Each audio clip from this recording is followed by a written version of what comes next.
Porque agora, meu amigo, é guerra declarada ao sistema, que já declarou guerra muito antes à direita. Então é uma reação legítima de quem não está achando graça de Alexandre de Moraes falar ainda não é uma inquirição. Ainda. A STF tornou público o relatório da Polícia Federal com o suposto roteiro do golpe de Estado. Foram elencados 7 pontos-chave na linha de investigação, sendo a 7ª parte o desembarque das Forças Armadas. Segundo a PF, Bolsonaro buscaria apoio dos chefes das Forças Armadas, mas não conseguiu o apoio dos comandantes do Exército, Freire Gomes, e da Aeronáutica, Batista Júnior. E aí, Consta, qual o balanço, afinal, de tudo isso que veio a público? São 800 páginas, né, de relatório que estão sendo pinçados aí convenientemente pela imprensa, desdobrados em várias matérias, de tudo que já leu, viu, ouviu. O que destaca, Consta? Então, a Fabi ficou até tarde lendo ontem à noite, né? Vai trazer para a gente aqui, esmiuçando com o olhar jurídico dela. Eu vou dizer o seguinte, em primeiro lugar, tudo isso que está sendo discutido nesse relatório não aconteceu, de fato. Então, ou o Bolsonaro é alguém que muitos aí estão chamando de frouxo, né, de covarde, porque foi instado a fazer alguma coisa, 4 linhas é o cacete, e não fez, ou ele é um golpista que arquitetou tudo isso e sei lá por que não foi adiante. Porque as Forças Armadas não quiseram. Isso não está convencendo ninguém.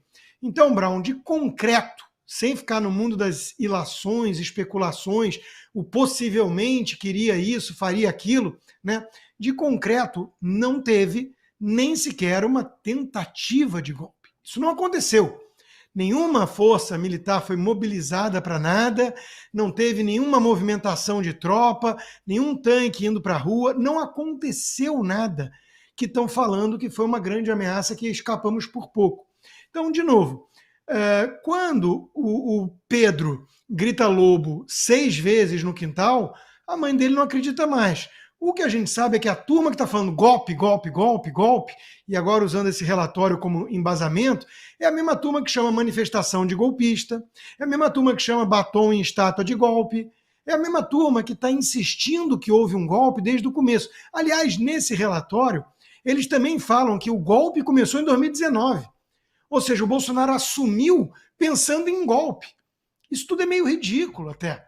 Né? Então, nós temos um padre indiciado por orar com golpistas, né? Ele está no departamento jurídico do golpe, e ele se encontrou com Bolsonaro, com Felipe Martins, e orou pelos golpistas para que salvassem o Brasil, né? Os militares, sei lá. Bom, que crime é esse? Onde está isso definido? Orar para que alguém salve o Brasil dos comunistas que voltaram à cena do crime e colocaram o Brasil no eixo do mal? Pô, pelo amor de Deus, quem não orou por isso é que não vale muita coisa. Cá entre nós. Então, tudo está muito ridículo nessa história. Não está convencendo. E tanto é, né, que eles estão cada vez mais desesperados. A gente pode comentar isso depois, mas na discussão do marco civil da internet e tudo mais, já o Alexandre de Moraes já soltou ali uma, né, que é de deixar qualquer um com calafrios, né? O Barroso vai lá e diz para o advogado, fique calmo, vossa senhoria, porque isso aqui não é uma inquirição, isso aqui é um debate. E o Alexandre de Moraes do nada manda um ainda. Quer dizer, eles estão num nível de pensamento totalitário, fora da casinha, né? E da caixinha democrática, já faz muito tempo. Eu tenho para mim, Brown, que o verdadeiro crime cometido foi outro, né? Militares usaram figurinha de Moraes com cabeça de pênis. O Brasil é uma piada, é uma pornochanchada, para ser mais específico, né? Eu estou desconfiado que foi isso que levou alguns ali para a prisão. E você, Fabi, que destaca aí dessa leitura das 800 páginas? Aliás, parabéns pelo trabalho, Fabi. Diga aí. Bom, como advogada, eu tenho ainda para dizer que a gente lê isso rápido, tá? Porque tem várias peças ali no meio que a gente não lê, tá? A gente não é... Mas não trouxe absolutamente nada de novo e liga ninguém a lugar algum. Então, por exemplo, não se sustenta as preventivas que foram decretadas por não serem fatos que estão acontecendo. Não está tendo desdobramento, né, que se tinha ali supostamente há 2 anos atrás. Então, requisitos da preventiva não se estabelecem. Então, todas as pessoas que estão, neste momento, presas, detidas, nesta operação estão indevidamente, isso dá nulidade no processo. Aí depois, se a gente for continuar desdobrando aí durante 6 núcleos, onde, aliás, o padre é colocado, o padre tem uma oração, realmente tem uma oração. Aí eu pergunto, já deixo a pergunta aqui, o que adianta o Supremo não condenar, né, a permitir as instituições públicas de usarem objetos católicos, crucifixos, objetos religiosos, como realmente tem grandes repartições aqui no Brasil, porque isso é cultural, mas não protege o sigilo sacerdotal, que é algo que eu até considero que está além, né, porque é um tratado entre Brasil e o Vaticano, Roma, e isso não deveria nunca ser relativizado, assim como não deveria ser relativizado jamais também a nossa liberdade de expressão e os valores que a gente vem batendo sempre, porque quando isso acontece, existe um esgarçamento do debate e do tecido social. Então a sociedade hoje está debatendo nada, não tem nada ali de concreto, porque até mesmo não existe a tentativa da tentativa. O crime é tentativa de golpe, né, ou tentativa de abolição do Estado Democrático de Direito. Quando você fala tentativa, mas é de forma violenta ou grave ameaça, qual foi a violência que foi apurado, né, os indícios que tem substância assim, bem brusca para poder legitimar os indiciamentos e as prisões preventivas. Ali, diante das 884 páginas, não há.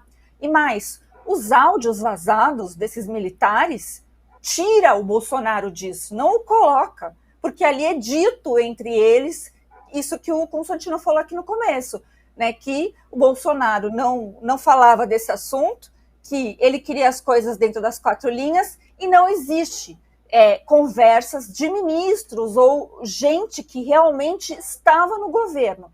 Outra pergunta, como você consegue depor um Estado constituído, se o Estado constituído era do Bolsonaro? Diplomação, isso não tira, ainda era do presidente Bolsonaro até 31 de dezembro daquele ano.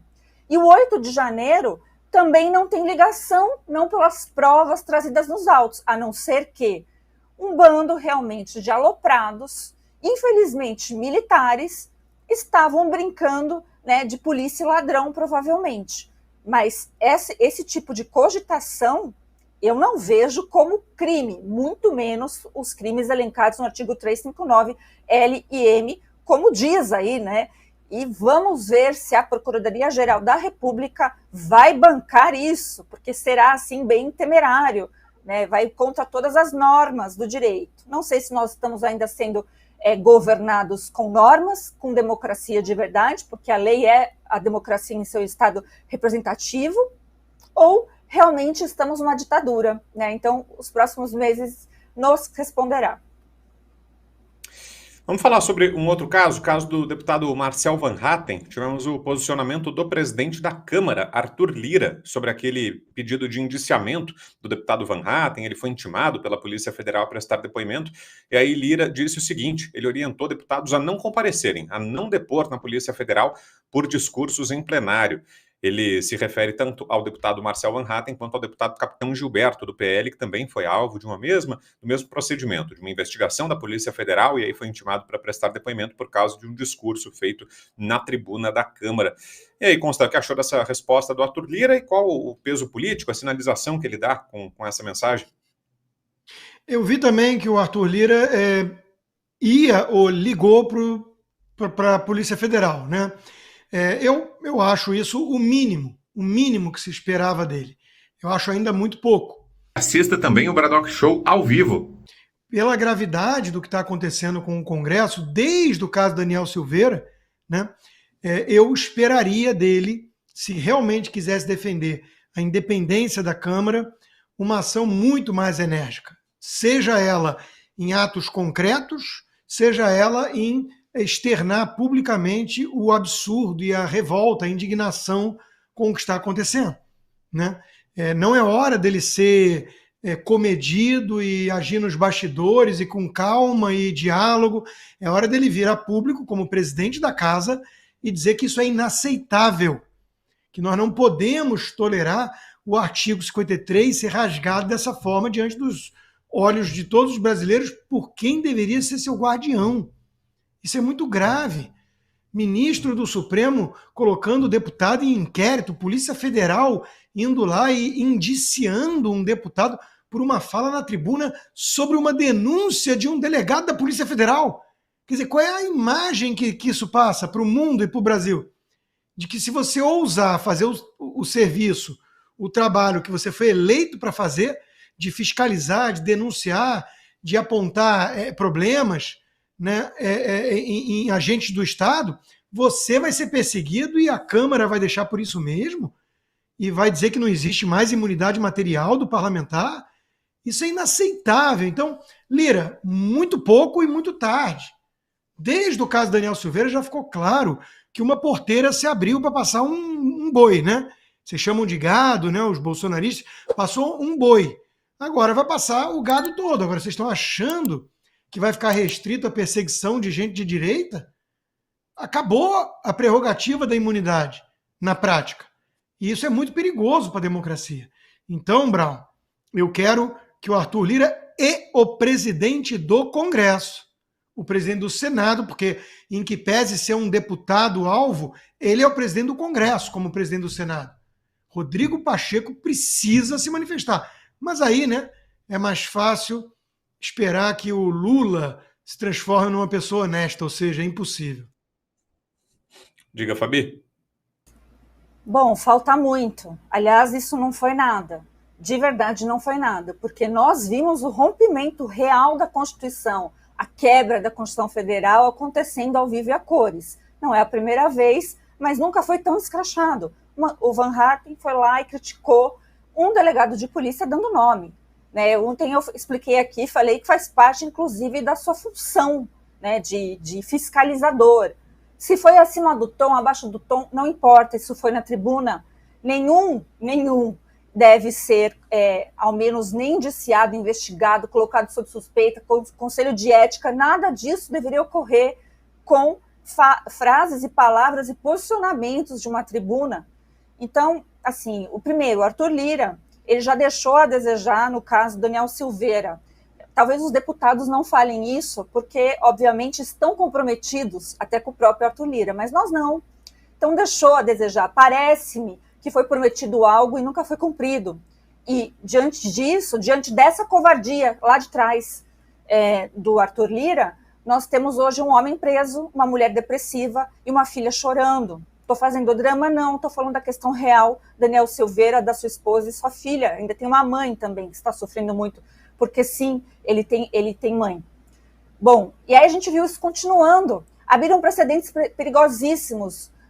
Aquele deputado agora eu esqueci o nome dele, que era lá do Paraná, que também abriu um precedente, né, super perigoso. Francisquini, Fabi? Obrigada, Francisquini, muito obrigada, Brown, isso mesmo, Francisquini, aquele precedente aberto jamais poderia ter sido aberto, tá? Porque aquilo não tem condições de afetar uma eleição. Então, na órbita dos superpoderes, que pela covardia de tantos, e não é somente, não, aqui a gente tem que falar, o Rodrigo Pacheco realmente não espero nada, mas não significa que os outros senadores não possam fazer alguma coisa em relação a isso. Os deputados também, os líderes de bancada, tem várias lideranças de bancada que às vezes têm mais força como grupo político do que até a própria representação de uma mesa lá da Câmara. Então, cadê? Por exemplo, frente parlamentar, a frente parlamentar da bancada da bala, da bancada da agricultura, do BBB lá, que tanto eu falo, né? Bala, Bíblia, esqueci o terceiro B. Bom, essa bancada, cadê? Porque nós defendemos esse valor. Obrigada. Bancada Boi e Bíblia, isso. Isso acaba sendo restrição. É escandaloso ter um padre com seu sigilo sacerdotal já violado. O telefone dele já foi apreendido. Isso já aconteceu. Então, gente, a gente está falando do passado, tem que corrigir o passado para ver se melhora o presente, para poder ver se dá para a gente sonhar no futuro. Então, a covardia de todo mundo e essa esperança vai ser conversado, tem que ser... Não tem conversa. Esse pessoal não veio para conversar. Esse pessoal tá destruindo o Brasil. Boa, Fabi, mudando de assunto, vamos falar sobre uma pesquisa que saiu hoje para as eleições de 2026. Sim, pesquisa já sondando a eleição presidencial de 2026 e ela mostra Jair Bolsonaro à frente de Lula. São vários cenários, mas no cenário em que Bolsonaro é colocado como candidato, lembrando que no momento ele está inelegível, está aí nessa busca para recuperar os direitos políticos, no cenário em que tem Bolsonaro e Lula, o Bolsonaro está na primeira posição. Coloca aí para a gente, Cláudio, por favor, aquela tabela com os números para facilitar a sua visualização, você que está assistindo a gente, lê na vertical, tá, gente? 1, 2, 3, cada uma daquelas barras é um cenário, e aí peço sua atenção para o cenário número 1, que é o que tem Bolsonaro como candidato. Aí ele aparece com 37,6, Lula 33,6. E aí tem os demais candidatos ali, Ciro Gomes, Simone Tebet, Ronaldo Caiado, Tarcísio, Ratinho Júnior, Zema, Fernando Haddad. Aí são embaralhados os nomes em cada um dos cenários, alguns candidatos são testados. No cenário 2, esse é outro ponto interessante, é testada como candidata da direita a Michele Bolsonaro. E aí o número é o seguinte, Lula 34,2, Michele 27,5. E no terceiro cenário é testado como candidato o governador Tarcísio. E aí Lula 34,7, Tarcísio 24,1 e os demais candidatos ali que você pode observar, cada um com a sua pontuação, mas esses são os destaques, os cenários com Jair Bolsonaro, Michele Bolsonaro e Tarcísio de Freitas. Vou inverter a ordem, começar aqui contigo, Fabi, sua análise sobre esses números. Olha, Brown, eu vou dizer o que eu sempre digo para não ficar incoerente. Não é porque é uma pesquisa do Paraná Pesquisas e porque mostra um cenário aí favorável ao presidente Bolsonaro ou aos seus indicados que eu vou validar essa pesquisa, tá? Eu continuo com as mesmas desconfianças, até mesmo porque o grau de derretimento do Lula é tão evidente, principalmente as pessoas que a gente conversa de todos os lugares do Brasil, isso está muito evidente. O Lula não se sustenta numa eleição justa, numa eleição sem interferência do TSE, nem que seja ali no período, né? Não estou falando de urna, porque isso não pode falar, estou falando do processo eleitoral. Então, esses números seriam vergonhosamente piores, como ocorreu nos Estados Unidos, por exemplo, a questão do Trump. Mas aqui eu acho que é ainda mais escandaloso, porque já tem um passado muito ruim do Lula. E aí as pessoas agora, aquelas que tinham uma certa ilusão, agora têm certeza, professores de esquerda, o pessoal do funcionalismo público, está todo mundo deixado, né? Os próprios pessoal do MST e companhia, ninguém, né? Foi só blá, blá, blá, ele só deu cargos, mas as pautas realmente não aconteceram, só está acontecendo para aquele grupinho. Então, se a gente for analisar, duas verdades aí são grandes verdades. O derretimento do Lula como presidenciável, também acho que fizeram com o Haddad, é pior ainda, né? Então, Lula, quem indicar é o famoso dedo podre, por isso que o Boulos tomou uma distância dele, isso não é à toa, e o oposto, que mesmo o Bolsonaro inelegível e continua sendo, nem com esses números aí que eu não acho que retrata a realidade, a liderança que é capaz de mobilizar as massas, ainda mais se a gente pensar nos 4 anos que tivemos e nesse pesadelo de 2 anos de governo que está acabando com o Brasil. Então, diante de fatos, eles não têm argumentos, né? Lula, realmente, por eleições justas, não se elege nunca mais no Brasil. Agora, Consta, durante o dia eu estava vendo alguns comentários, algumas pessoas dizendo algo como, escondam essa pesquisa aí, porque agora que estão vendo o Bolsonaro em primeiro, na frente do Lula, aí é que vão deixar ele inelegível mesmo, o perigo é esse. Você acha que tem esse risco? Brown, eu vou além, né? Eu acho que já não é coincidência. Eu acho que o sistema sabe muito bem do que essa pesquisa aponta. E mesmo aceitando as ressalvas todas que a Fabi também fez aí de pesquisas em geral, o Paraná é melhorzinho, né, do que Datafolha e companhia, a verdade é que o Bolsonaro ainda segue uma liderança popular, que arrasta pequenas multidões por onde vai. Agora o Lula não. Então eu não tenho a menor sombra de dúvidas de que se houvesse uma eleição limpa no Brasil, sem um TSE que possa dizer nós derrotamos o bolsonarismo, perdeu o mané numa mola, né, que o Bolsonaro voltaria com um retorno de Jedi como o Trump aqui nos Estados Unidos. É o mesmo fenômeno. Foi meio que derrubado, teve uma coisa estranha ali na época da pandemia, muita gente votou por correio, uma eleição questionável, o Trump perdeu, teve o 6 de janeiro no Capitólio, começaram as narrativas de que ele era golpista, fascista, veio a disputa, rotularam ele como um perigo para a democracia e agora a transição é suave, como diz o próprio Biden, porque era tudo retórica. Então, a mesmíssima coisa aconteceria com o Brasil em condições normais de temperatura e pressão. Mas nós temos que ser sinceros aqui na análise. O sistema no Brasil, que está muito mais avançado em termos de aparelhamento da máquina, vai permitir isso? Esse é o ponto, né? O sistema está dando indícios de que só aceita o cenário 3 ali. Uma direita permitida, tarcísica, caçabista, que elogia o STF e fala que o importante é dialogar com Alexandre de Moraes, não enfrentá-lo. Aí o sistema permite, porque não tem nenhuma ameaça contra ele. Só que o fenômeno é do antissistema.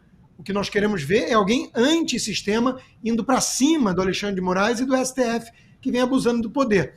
Eu queria ver um cenário ali com o nome do Eduardo Bolsonaro em vez da Michelle. Michelle não vai ser candidata.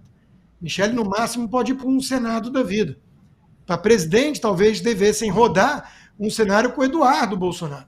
Porque se forem para cima do Bolsonaro mesmo, mantiverem ele inelegível e tentarem prendê-lo, eu acho que vai ter muita gente fazendo campanha de graça para um Eduardo da vida.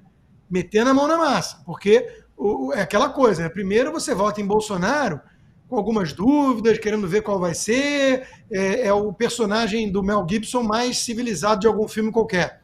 Depois, quando ele é perseguido pelo sistema e tudo, você vota nele que nem máquina mortífera, sei lá. Mas agora é Braveheart, agora é coração valente. Agora a turma está se pintando e vai sair de casa para votar com outra pegada. Porque agora, meu amigo, é guerra declarada ao sistema, que já declarou guerra muito antes à direita.